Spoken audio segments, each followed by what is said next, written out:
My name is Lydia Harper. I'm 28 years old, and this is 2025. I had just returned to Manchester after another grueling week at the cafe, hopping to celebrate my birthday quietly.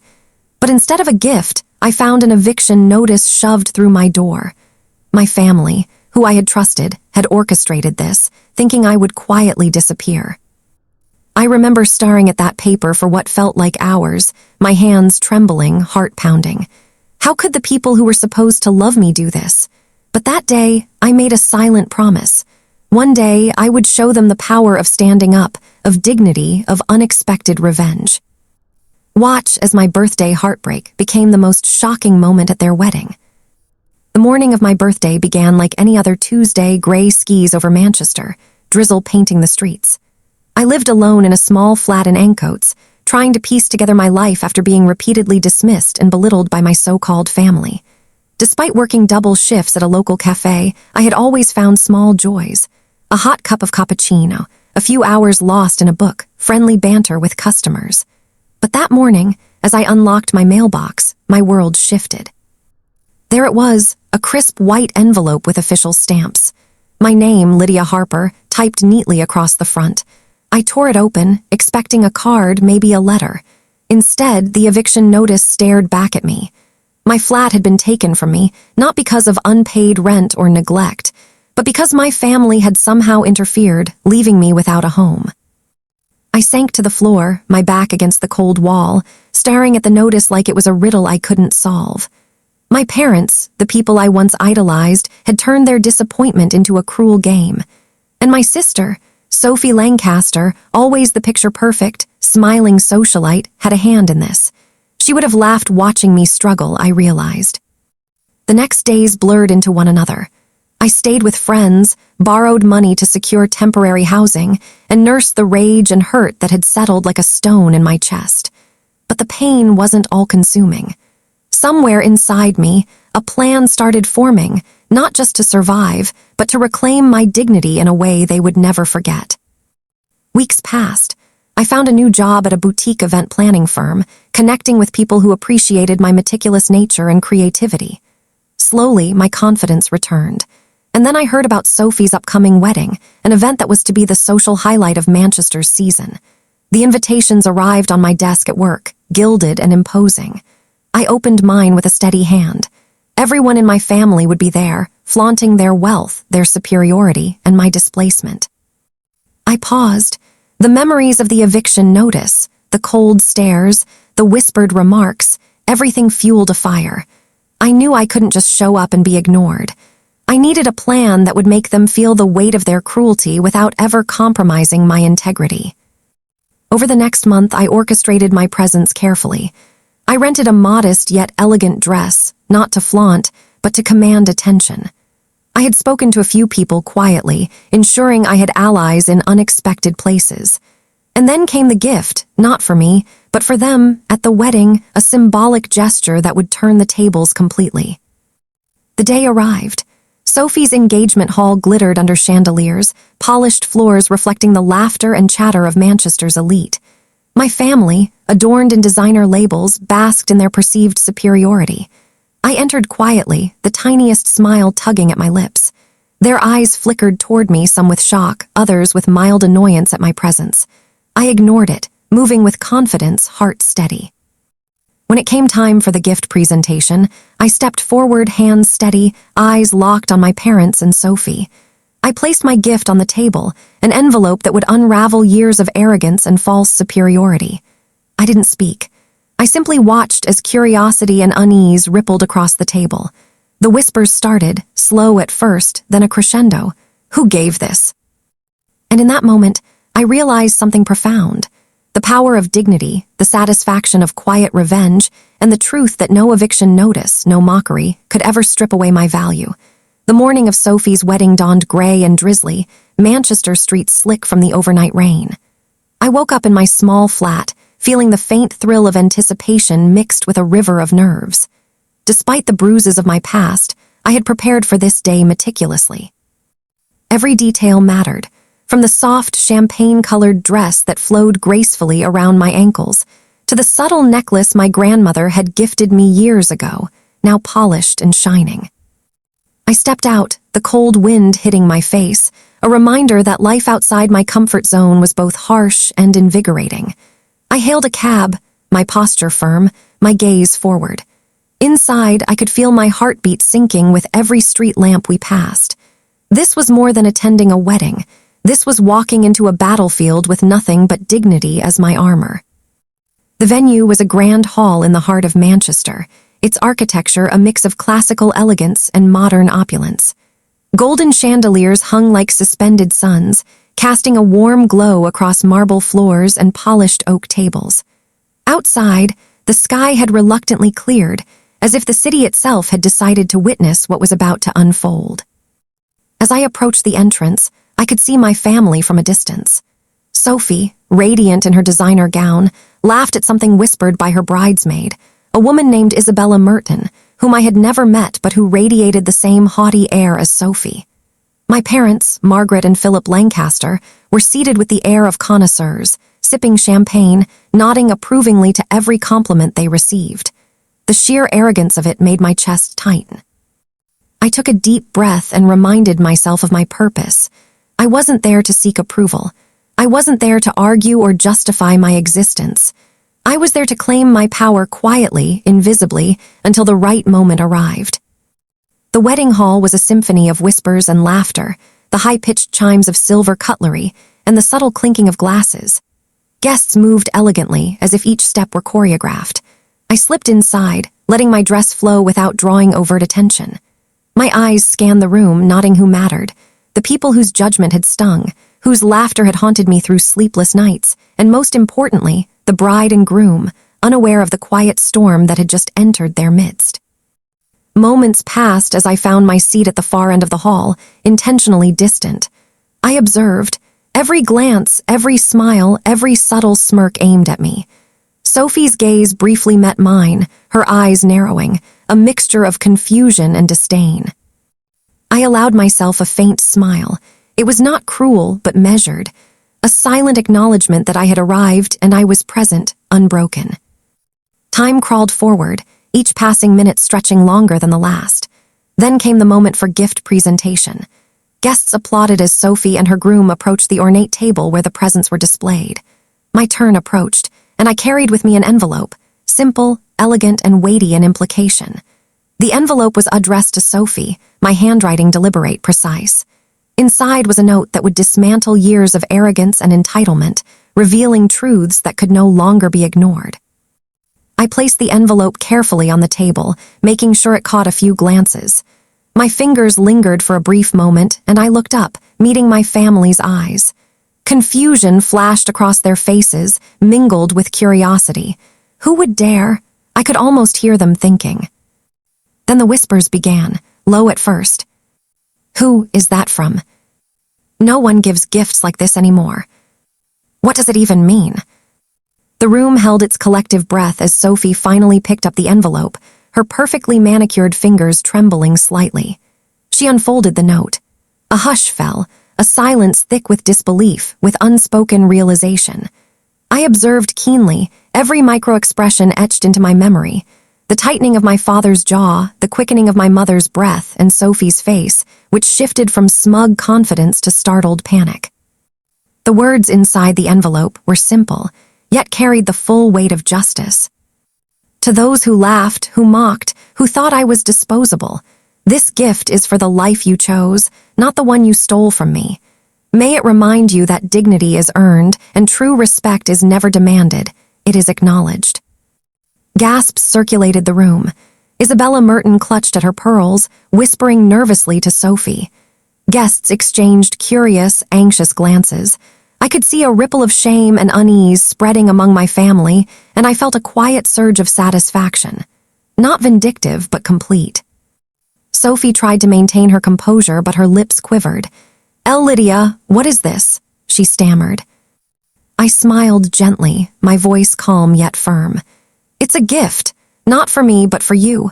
Perhaps one day you'll understand what it feels like to be underestimated, to be dismissed, and yet remain unbroken.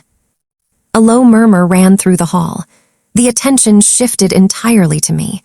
I realized that in that moment I was no longer invisible. I had transformed from the overlooked adopted niece to the woman who commanded the room, not with wealth, not with arrogance, but with poise, dignity, and quiet power.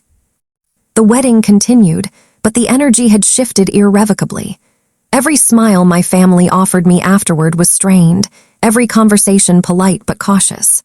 I sat back, sipping my champagne, allowing myself to revel quietly in the moment, not in revenge as cruelty, but in the satisfaction of self-respect regained. Later, as the evening drew on, I found myself speaking with some of the other guests, people who had witnessed my quiet rebellion. They complimented my courage, my grace, and my composure. I realized that my presence and my simple act of placing that envelope had taught a subtle but unforgettable lesson. True strength is shown through dignity, not through shouting or confrontation. By the end of the night, Sophie's carefully constructed facade had crumbled just enough to reveal cracks beneath her perfection. My parents remained polite, their authority slightly diminished in the eyes of the crowd. And I, Lydia Harper, the girl who had once been evicted on her birthday, had walked into a hall full of whispers and walked out untouchable, respected, and serene. As I left the venue, the cool Manchester night embraced me. The streetlights shimmered on the wet pavement, and I felt a liberation deeper than any material possession could ever grant. I had given my family nothing but a mirror, a reflection of themselves, their arrogance, and their inability to see my worth. And in doing so, I had reclaimed not just my dignity, but a quiet, unstoppable power. The story was far from over. There would be conversations, confrontations, and perhaps apologies. But in that moment, standing under the street lamps with the echoes of the wedding still ringing in my ears, I knew one thing for certain. I had turned pain into purpose, humiliation into strength, and eviction into empowerment. The morning after Sophie's wedding, Manchester seemed quieter than usual. The rain from the previous night had washed the streets clean, leaving the air crisp and cool. I, Lydia Harper, walked through spinning fields, reflecting on the events of the evening.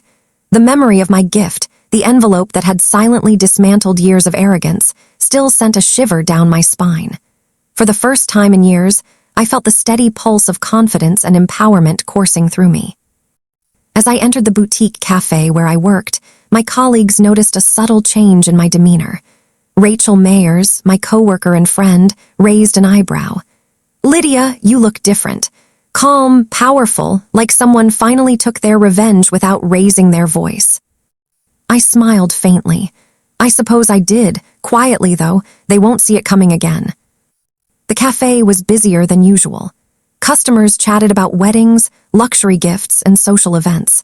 I poured lattes and cappuccinos with practiced precision, my hands steady, my mind half-focused on the day ahead. But there was another layer beneath that calm exterior, a strategic mind, planning the next steps. My family's arrogance had left them vulnerable, and I intended to navigate that vulnerability carefully. Later that day, a message appeared on my phone. It was from Sophie Lancaster. "Lydia, can we meet? I think we need to talk." I stared at it, unreadable, my fingers hovering over the keyboard. Finally, I typed a simple response. "Fine, tomorrow, coffee at the Rosewood Cafe, 11 a.m. The next morning, I arrived 15 minutes early, allowing myself a moment to observe the cafe's ambience. Sophie arrived promptly, her designer dress perfectly tailored, yet her posture betrayed unease. She slid into the seat opposite me, avoiding eye contact initially. "Lydia," she began, voice hesitant, "about last night." I raised a hand slightly, stopping her mid-sentence. "Sophie, let's be clear. That envelope wasn't meant to humiliate. It was meant to show that dignity can't be taken, only respected. Do you understand that?" She nodded slowly, eyes glistening, though her pride prevented tears. I didn't realize. We never thought about how it would affect you. I mean, I knew you were adopted, but I never." "You never what?" I asked softly, leaning in slightly. "Considered me as a person with feelings, that you could cross a line so blatantly, that my life, my home, my birthday could be mocked. That's the point." Sophie's lips trembled. I was jealous and scared. My life was perfect, or at least I thought it was, and you challenged that without even trying." I paused, letting her words settle. Jealousy, fear, entitlement, these were the ingredients of their arrogance. And yet, despite the hurt, a part of me understood her fear. Power and status often blinded people to compassion. "You see, Sophie," I continued, voice calm but firm, "you can mock me, exclude me, or try to erase me from your life, but nothing you do can strip me of my dignity. You've learned that in front of everyone, and that lesson will stay with you." Her eyes welled up, and for a fleeting moment, I saw a glimpse of remorse. But I didn't give her the satisfaction of witnessing my triumph. I stood, leaving my chair lightly tapping against the floor, and smiled gently. "Now, let's move forward. Separately if you wish, but with respect." The next few weeks were a mixture of calm and calculated observation. My family tried to interact, subtly, cautiously, often with polite smiles that did not reach their eyes. My presence at social events became known, but they avoided direct confrontation. And in that space, I thrived. I began volunteering at local charities, organizing small community events, and reconnecting with people who appreciated my genuine self rather than my family's wealth or influence. One evening, I received a phone call from Harper Ellis, a friend I had made during my volunteering work. "Lydia, you need to see this," he said, urgency in his voice. "It's Sophie and her groom at a gala. They're receiving an award, but people are talking about the envelope incident." Curious, I made my way to the event. As I entered the gala hall, chandeliers glimmered, reflecting off polished floors. Guests whispered as I passed, eyes following me, some with curiosity, others with admiration. Sophie and her groom were on stage, smiles carefully constructed, but tension radiated from their posture. An announcer highlighted their achievements, yet a subtle undercurrent of awkwardness lingered. Some attendees discreetly referenced the envelope incident, and I could see Sophie's discomfort grow. The award, while prestigious, seemed hollow in the shadow of that small envelope I had placed at her wedding, a reminder of her past behavior and my quiet strength. I stepped back, observing silently. The power of dignity, of quiet assertion, was stronger than any material gift or social accolade. My life, rebuilt from the ashes of mockery and eviction, was thriving. I had turned humiliation into empowerment, exclusion into opportunity, and jealousy into respect, not through confrontation, but through strategic, unwavering self-worth. That night, as I walked home through the empty streets of Manchester, I reflected on the journey. The envelope had been more than a message. It was a catalyst. My family had finally seen me, not as a subordinate, an adopted child, or someone disposable, but as a woman capable of standing tall, with poise, dignity, and influence. And though reconciliation was not immediate, I knew that the ripple effect of that single act, the birthday gift turned lesson, would linger. I had planted seeds of reflection, humility, and change. For the first time in years, I slept peacefully, knowing that empowerment didn't come from wealth, status, or vengeance. It came from self-respect, courage, and the ability to rise above cruelty. The week following the gala, Manchester seemed alive with murmurs and quiet gossip. I, Lydia Harper, walked along the narrow cobbled streets of Northern Quarter, the cold wind brushing against my face, reminding me of every moment I had endured, mockery, exclusion, and the humiliation of eviction. Yet, for the first time in years, I walked with a sense of purpose, a quiet power that could not be shaken by my family's arrogance. As I entered the small cafe where I had been working, Clara Benson, a longtime friend and coworker, waved me over. Her expression was a mix of excitement and concern. "Lydia, have you seen the news online? Sophie's breakdown at the gala is going viral.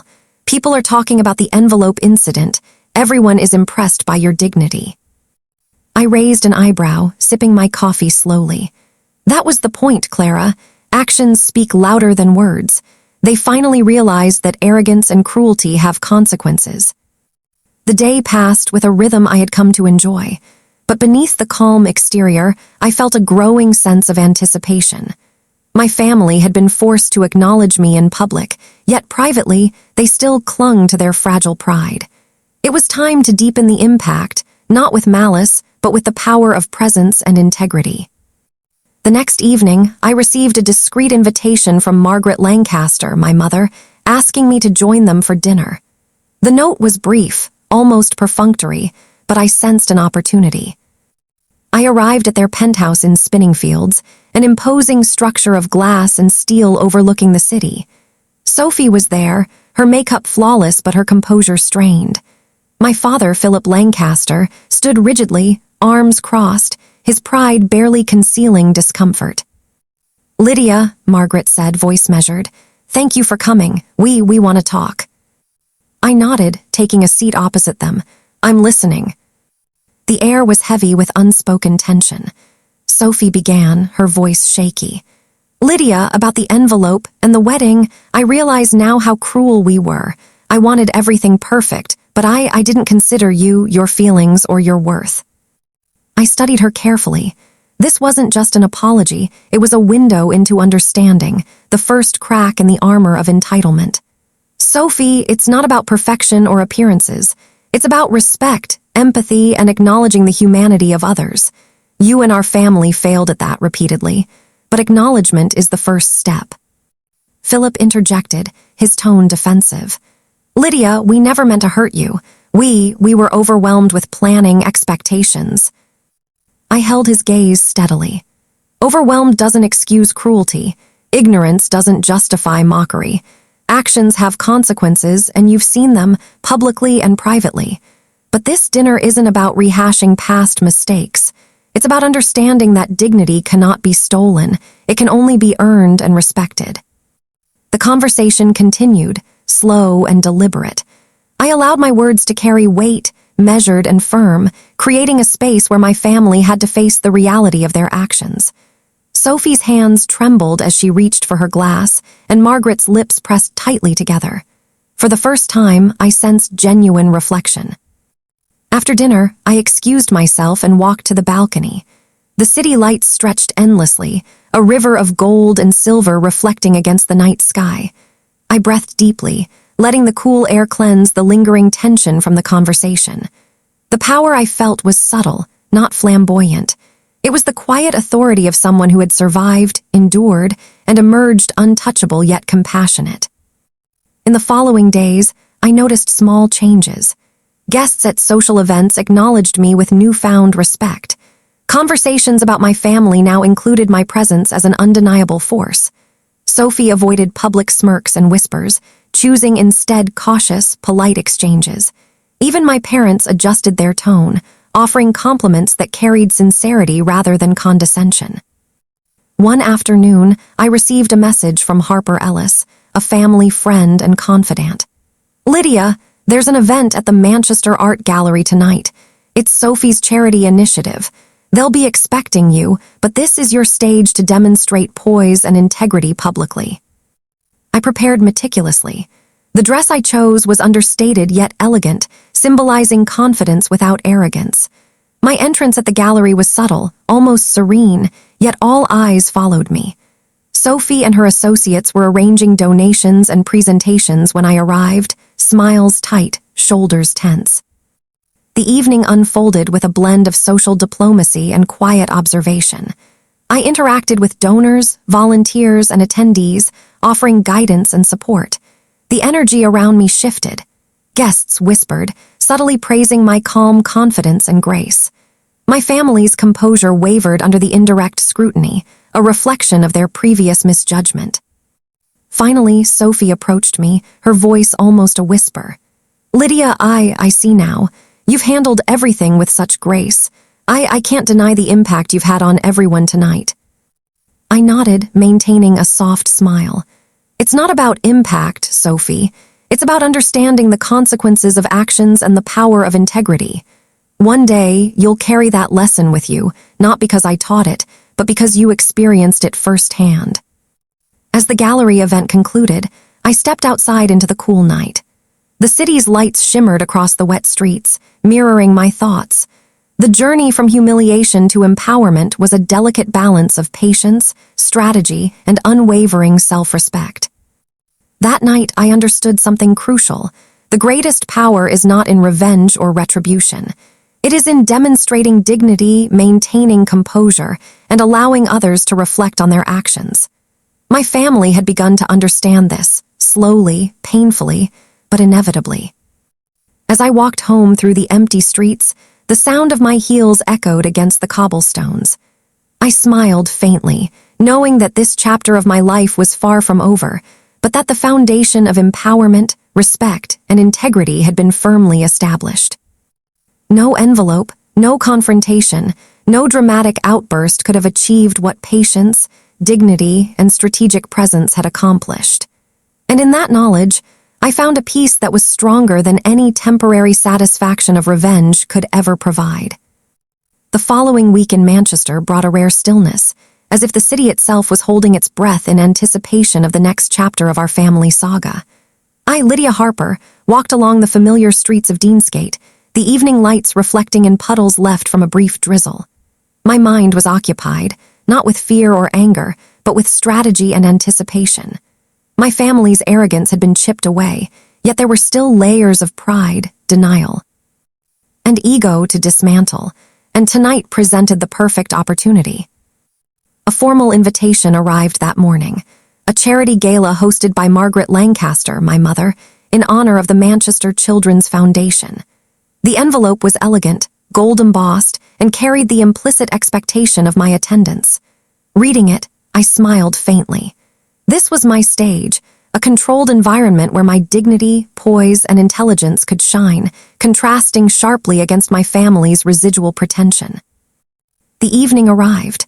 I chose a simple yet elegant navy gown, tailored perfectly to my frame, symbolizing quiet confidence without ostentation.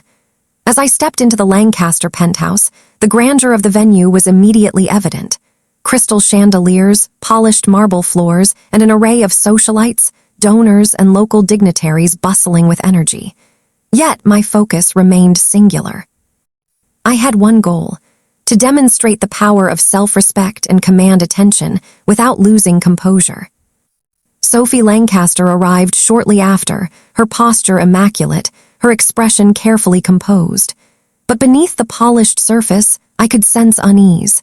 The envelope incident, the previous gala, and the quiet power I carried had not been forgotten. Her whispers to other attendees betrayed anxiety. Margaret approached me, her tone courteous yet strained. "Lydia, we are so pleased you could join us tonight." I nodded politely. "Thank you for the invitation. It is important to support causes that matter." As the evening progressed, I moved through the crowd with deliberate calm. I spoke to donors, volunteers, and guests with warmth and genuine interest. Each interaction left a subtle impression: confidence without arrogance, grace without submission. The room began to notice. Whispered comments surfaced. "She carries herself with such poise, impressive." My family, witnessing these reactions, grew visibly tense. Pride, carefully maintained for years, was now juxtaposed against undeniable respect for me from the very people they valued socially. Sophie approached me discreetly, her voice barely above a whisper. "Lydia, I can't believe how composed you are. Everyone is talking about you, your impact tonight." I met her gaze evenly, soft yet unwavering. "Sophie, composure is not about being noticed. It's about acting with integrity, treating others with respect, and ensuring that one's presence reflects dignity rather than reaction. Tonight, the lesson is simple. Humility and grace speak louder than privilege and ego." Meanwhile, my father, Philip Lancaster, tried to engage me in conversation about logistics and philanthropy, attempting to reclaim authority in a space where I was increasingly recognized as equal, if not superior, in composure and insight. I responded with measured words, demonstrating intelligence, empathy, and foresight, qualities my family had long underestimated in me. Halfway through the evening, the event's highlight approached, a silent auction with rare art pieces and exclusive experiences. I participated quietly, bidding on select items with precision and subtlety, never drawing undue attention. Yet the outcomes were remarkable. Every time I placed a bid, whispers of admiration followed. I watched as Sophie and her friends exchanged anxious glances, their social dominance challenged not by confrontation, but by quiet authority. The climax of the evening arrived when Isabella Grant, a well-known philanthropist and friend of the family, invited me to the podium to speak briefly about my charity involvement. My heart remained calm, my voice steady as I addressed the room.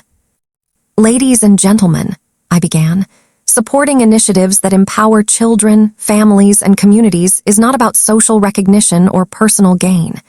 It's about commitment, empathy, and understanding the impact of our actions. True influence comes not from status, wealth, or privilege, but from the integrity with which we engage with others and the dignity we maintain in every decision." The room was silent, hanging on my every word. I noticed Sophie shifting uncomfortably, Margaret's composure faltering, and Philip quietly acknowledging, perhaps for the first time, that respect could not be commanded, it had to be earned. After my brief speech, applause erupted, genuine and heartfelt. Guests approached to offer congratulations, praise, and interest in collaboration. I accepted each gesture with grace, careful not to gloat, careful to remain the embodiment of dignity. Later, during the gala's private reception, Sophie finally approached me in earnest. "Lydia, I see now. I never understood how powerful respect and integrity could be. You've outshone everything, not through showiness, but through who you truly are." I smiled softly, the quiet power within me radiating. "It's never about outshining others, Sophie. It's about understanding your worth, standing firm, and letting your actions speak. Tonight, you've witnessed that firsthand. I hope this lesson stays with you, not out of fear, but through understanding." By the end of the evening, it was evident. The balance of social power had shifted. My family had been forced to reconcile their assumptions with reality. No longer could they dismiss, humiliate, or undermine me without consequences.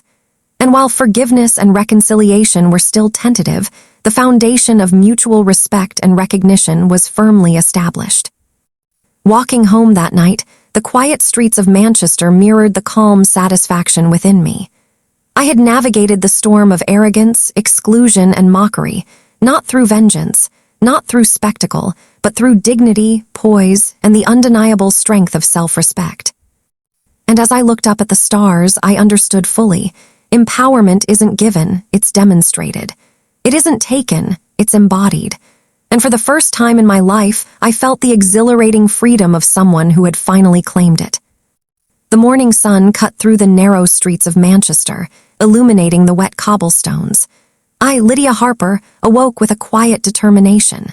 The events of the previous weeks had shifted the balance of power in my family, but tonight promised the ultimate reckoning. My family had to confront their arrogance, and I was ready, not with anger, but with poise and unwavering dignity. The invitation arrived earlier, a formal gala hosted by my mother, Margaret Lancaster, celebrating family accomplishments and local philanthropy. The envelope was elegant, gold-embossed, and clearly intended to showcase their social dominance. I smiled faintly. This would be my stage to demonstrate true empowerment. Dressed in a deep emerald gown, understated yet elegant, I entered the Lancaster penthouse. Crystal chandeliers sparkled overhead, reflecting the grandeur of wealth and status, but my focus was on strategy and composure. Guests murmured as I passed, the subtle recognition of my presence apparent in every glance. Sophie Lancaster, ever composed but visibly tense, noticed immediately. The first moments were polite, restrained. My father, Philip Lancaster, attempted casual conversation about business matters, but I responded with calm authority. Each word, each gesture, reinforced my presence, not dominance but undeniable respectability. Later, during the evening's charity presentation, I was asked to introduce a new initiative supporting local children. Stepping onto the stage, I felt the familiar hum of attention. My voice was steady, soft, yet powerful. Tonight is not about appearances, wealth, or influence. True impact comes from empathy, commitment, and the dignity with which we treat others. Every action we take resonates beyond ourselves, shaping the lives of those around us. Let us remember that our humanity, our compassion, is the true measure of success. The applause was heartfelt. Sophie and my parents exchanged glances, recognition dawning that my power lay not in theatrics, but in calm authority. Afterward, private conversations unfolded. Sophie approached, her voice trembling. "Lydia, I understand now. I never realized the depth of my arrogance. You've shown me what dignity truly is." I offered a gentle smile. It's never about proving superiority.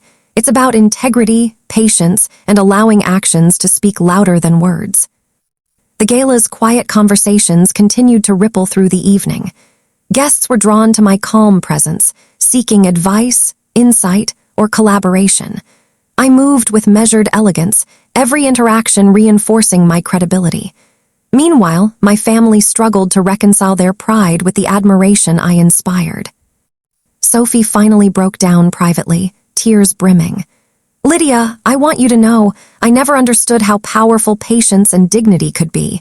I was blind to my arrogance. You've shown me the true meaning of strength without aggression." I nodded, my expression softening. "It's not about defeating someone, Sophie.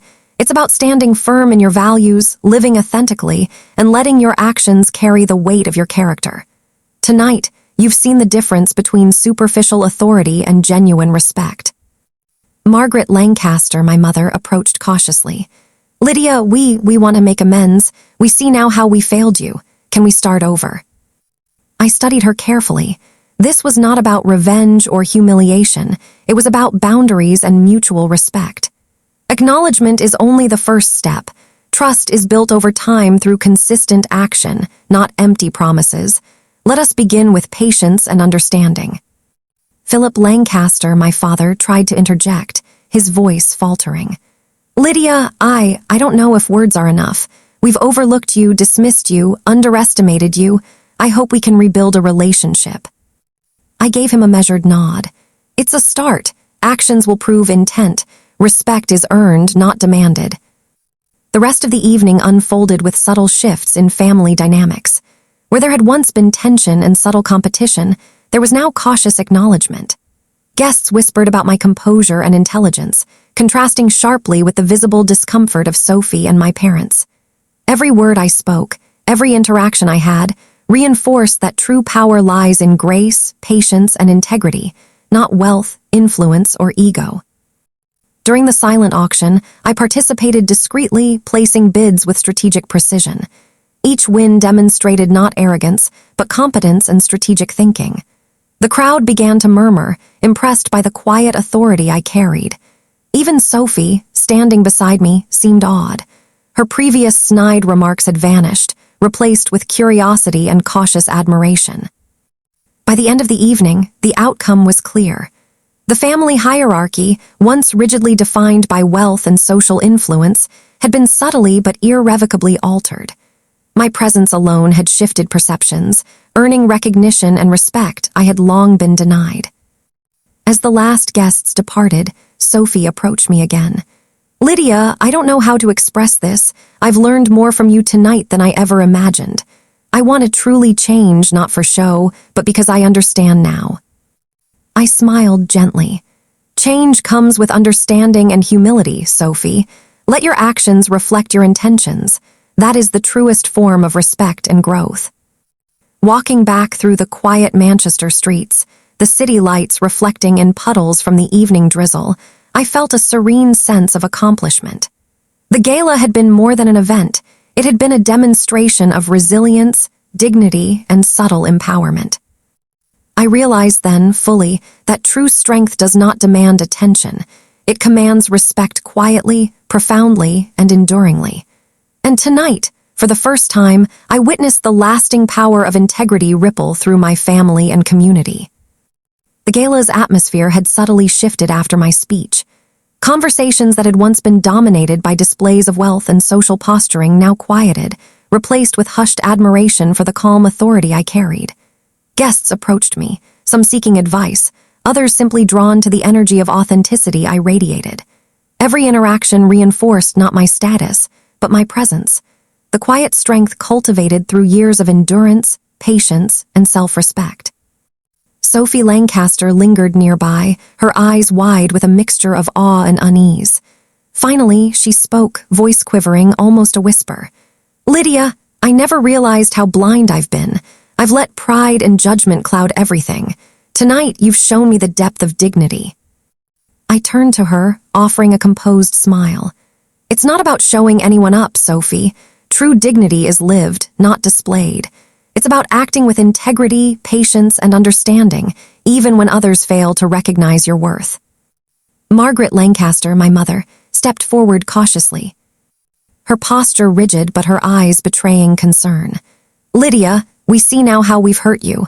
How could we have been so blind? Can we make things right?" I met her gaze evenly, weighing my words carefully. Acknowledgement is only the beginning. Trust, respect, and genuine reconciliation are earned through consistent action, not words alone. If you truly wish to make amends, let your deeds speak louder than your apologies. Philip Lancaster, my father, approached with hesitant steps, attempting a formal apology. "Lydia, I never considered the impact of our neglect, our favoritism, our arrogance. I hope we can rebuild a relationship." I nodded. "It's a start. Rebuilding takes time, patience, and consistent demonstration of respect. Only then can we move forward meaningfully." As the evening progressed, subtle dynamics continued to unfold. Guests began noticing the shift, whispering among themselves about the elegance and intelligence I displayed. Where the Lancasters once dominated conversations through wealth and influence, I now commanded attention with composure, empathy, and quiet authority. The silent auction became a pivotal moment. I participated not to outshine others, but to demonstrate strategy, foresight, and measured decisiveness. Each bid was deliberate, showcasing competence rather than arrogance. Murmurs of admiration grew louder. Even Sophie's gaze softened, replaced with a growing understanding of what true power looked like: calm, consistent, and authentic. Margaret and Philip struggled to reconcile their previous assumptions with the reality before them. They had believed that status and appearances dictated influence, but I had demonstrated that true authority comes from integrity, empathy, and personal strength. The realization settled over them like a weight, unspoken but undeniable. Later, during a private conversation, Sophie admitted with tears in her eyes, "Lydia, I don't deserve your patience or understanding, yet you've offered both. I'm ashamed of how I've treated you." I placed a hand gently on her arm. "It's not about deserving. Growth comes from reflection, humility, and learning from mistakes. You've seen firsthand how actions speak louder than words. Now, it's your choice how you respond." Throughout the evening, I noticed small shifts in other family members too. Cousins, aunts, and uncles who had previously sneered or dismissed me now sought my perspective, invited me to share advice, and subtly acknowledged my influence. The ripple effect was clear. Respect cannot be faked. It is earned through consistent composure, integrity, and authenticity. As the gala wound down, I stepped out onto the balcony overlooking the Manchester skyline. The lights of the city reflected on the river, shimmering like distant stars. It was a quiet, reflective moment, the culmination of years of patience, endurance, and strategic composure. My presence alone had shifted perceptions, reshaped family dynamics, and commanded respect without confrontation. Sophie approached once more, her voice soft but sincere. "Lydia, you've changed everything tonight. I've never seen strength like yours. It's not loud, it's profound." I smiled. Strength is measured not by how loudly we assert ourselves, but by how consistently we act with integrity and grace. Tonight, the lesson is clear. True empowerment is quiet, enduring, and transformative.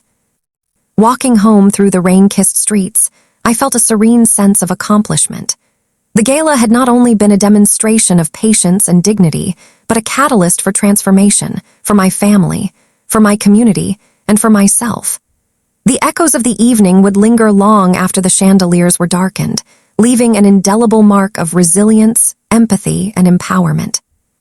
The following morning, Lydia Harper awoke with a quiet determination that resonated through every fiber of her being. The gala had ended, but the aftershocks were only beginning. The atmosphere in the Lancaster household had shifted subtly, but the full reconciliation, or confrontation, was yet to unfold. Today would be the day to confront old grievances and expose buried truths, all with the composure that had defined her growth over the years.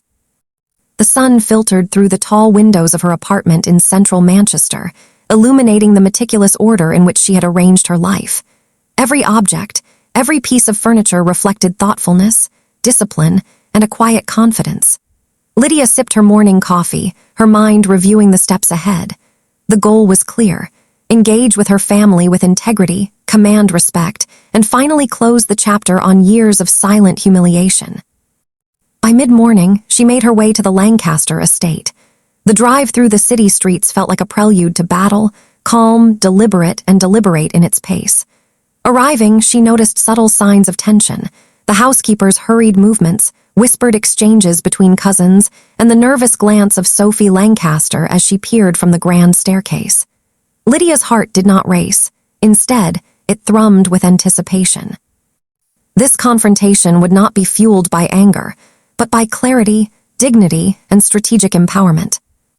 Entering the house, Lydia was met by her mother, Margaret Lancaster, whose expression oscillated between apprehension and curiosity. "Lydia, we've been expecting you," Margaret said, her voice carefully modulated. Lydia smiled faintly, exuding calm authority. "I've come to ensure clarity and resolution. The events of the gala were only a beginning. Now, we must address the patterns that allowed humiliation and oversight to persist for so long." Her father, Philip Lancaster, appeared from the study, adjusting his tie. "Lydia, I hope we can finally discuss matters openly. No interruptions, no pretenses." "Indeed," Lydia replied. "We will discuss openly, and we will speak with honesty, empathy, and a focus on understanding rather than blame." The conversation began with Sophie, whose nervous demeanor softened as Lydia articulated her perspective. "For years, I have endured subtle dismissals, silent judgments, and calculated exclusions. Each slight was a lesson in patience and composure, but it also left scars. I hope today we can acknowledge the depth of those experiences." Sophie's eyes glistened with unshed tears. "Lydia, I didn't realize the impact. I see now that my actions, my words, even my silence contributed to a pattern of pain." Margaret and Philip exchanged tense glances. "We underestimated you," Margaret admitted, her voice low. "We thought that status and influence could shield us from accountability. Tonight, it is clear that integrity and composure surpass any social advantage." The dialogue unfolded with measured intensity. Lydia guided each exchange, balancing acknowledgement of past wrongs with the presentation of her vision for the future. "Respect," she emphasized, "is earned through consistent action, reflection, and empathy. It cannot be demanded or bought, and it certainly cannot be faked." Throughout the morning, subtle revelations surfaced.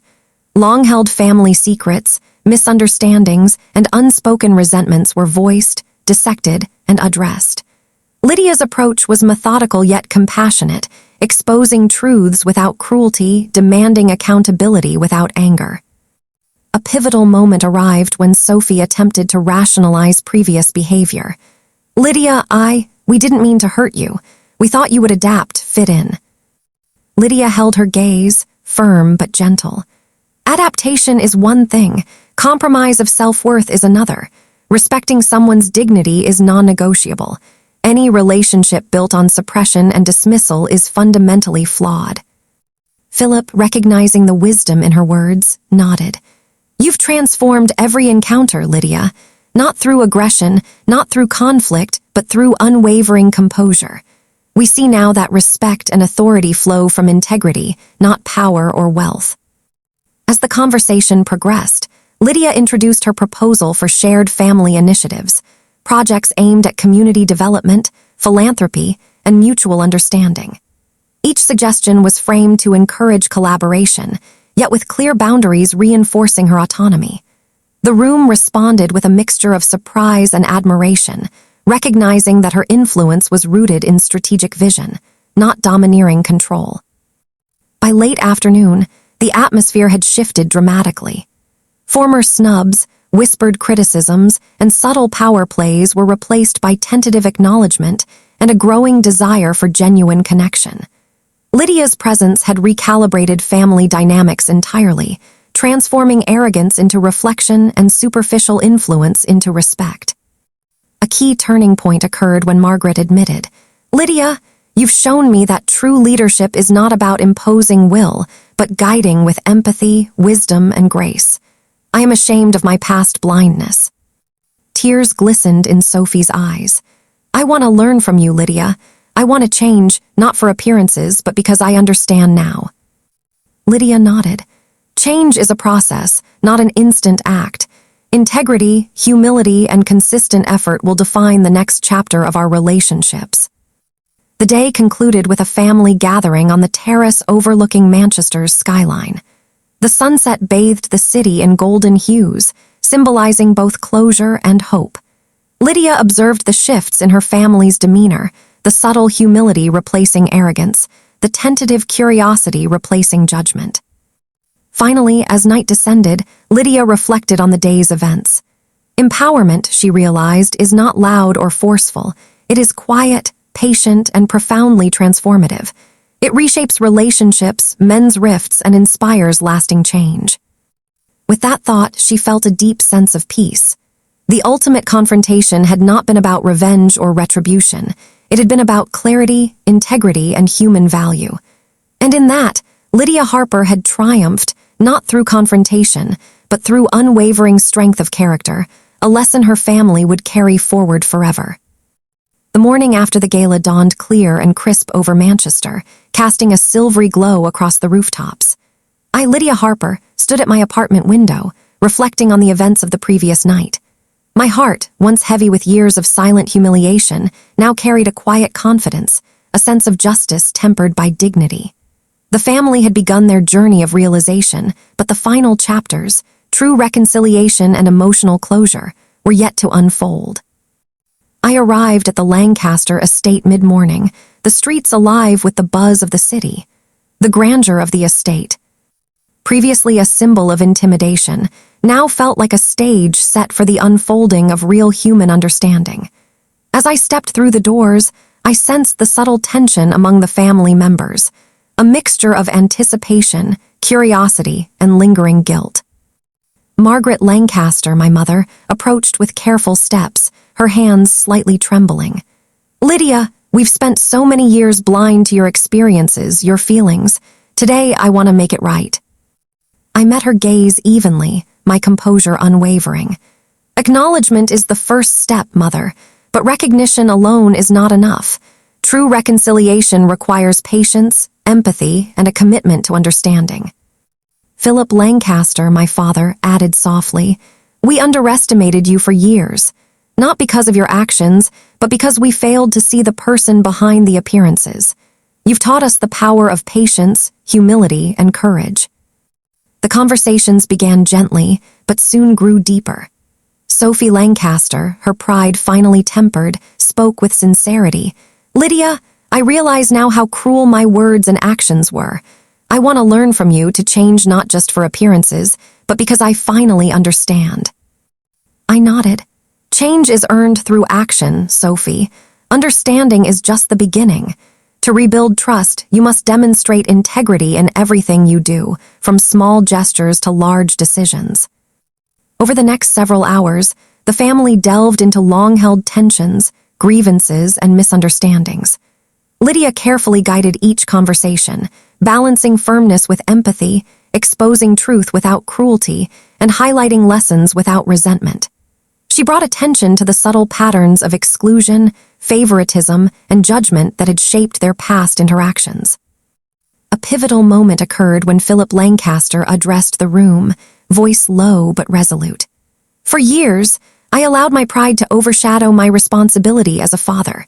I cannot undo the past, but I can commit to understanding and supporting Lydia as an equal, as the remarkable woman she is."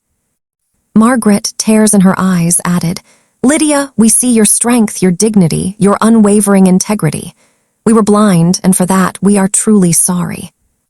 Sophie, usually the orchestrator of ridicule and social dominance, knelt slightly, her voice quivering. "Lydia, please teach me how to embody what you've shown tonight. I want to change, genuinely, for the first time." I extended my hand with a gentle smile. "Empowerment is quiet but steadfast. It is patience, reflection, and consistent action. You can learn, but it requires humility and commitment." By late afternoon, the household's energy had transformed completely. Where there had once been arrogance, judgment, and exclusion, now lingered humility, curiosity, and an eagerness to rebuild bonds. Cousins, aunts, and uncles approached with respectful gestures, seeking guidance and understanding, acknowledging Lydia's presence as a stabilizing, authoritative force. The day culminated with a family gathering on the estate's terrace, overlooking the Manchester skyline. The city shimmered in the golden light of the setting sun, a mirror to the newfound warmth and harmony within the family. Lydia reflected on the journey. Humiliation had been transformed into empowerment, ridicule into recognition, and arrogance into genuine respect. During the evening, small gestures spoke volumes. Sophie offered a toast, her voice sincere and trembling slightly. To Lydia, whose patience, intelligence, and dignity have reminded us all of what truly matters. May we carry her lessons forward in every word, every action. Margaret and Philip, holding each other's hands, nodded. We are grateful for Lydia. She has taught us what it means to value, respect, and uplift each other. As night deepened, Lydia walked through the now calm halls of the estate. She reflected on the subtle shifts, the genuine smiles replacing forced politeness, the respectful gestures replacing haughty dominance, the curiosity replacing judgment. Every detail testified to the power of patience, integrity, and emotional resilience. Finally, she stepped onto the balcony, the cool night air brushing her face. The skyline stretched infinitely, lights twinkling like distant stars. She felt a profound sense of closure and accomplishment. Revenge was never her goal. Clarity, dignity, and the preservation of human value were. As she gazed out, she recalled the years of exclusion, the sharp words, the silent judgments. Yet, in those moments of hardship, she had cultivated something far stronger: patience, composure, and the ability to transform adversity into empowerment. Tonight, the culmination of that journey was evident, not through domination or confrontation, but through undeniable personal integrity. Sophie approached one last time, her voice soft. Lydia, thank you, not just for today, but for showing us the depth of understanding, courage, and patience that we lacked. I placed a gentle hand on her shoulder. The lessons are yours to carry. True strength is not in defeating others. It is in uplifting, inspiring, and leading with integrity. As the night drew to a close, the family gathered for a final toast, celebrating not wealth or social standing, but the restored bonds, mutual respect, and shared humanity that Lydia had quietly yet powerfully commanded.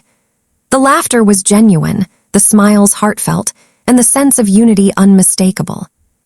Walking home through the cool, serene streets of Manchester, Lydia felt an unparalleled sense of empowerment. She had turned years of humiliation into lessons of resilience, transformed ridicule into recognition, and established an unshakable foundation of human value. She had not only reclaimed her dignity, but had subtly reshaped her family's understanding of respect, empathy, and integrity. In the quiet of the night, Lydia Harper realized a profound truth. True empowerment is not loud or aggressive. It is quiet, consistent, and transformative. It builds bridges, mends rifts, and inspires change far beyond oneself. The journey of confrontation, clarity, and ultimate resolution had ended, leaving behind a legacy of dignity, human value, and the unassailable strength of character. Lydia had not just survived the trials of family, she had reshaped them, leaving a permanent mark of empowerment, compassion, and understanding that would echo for generations to come.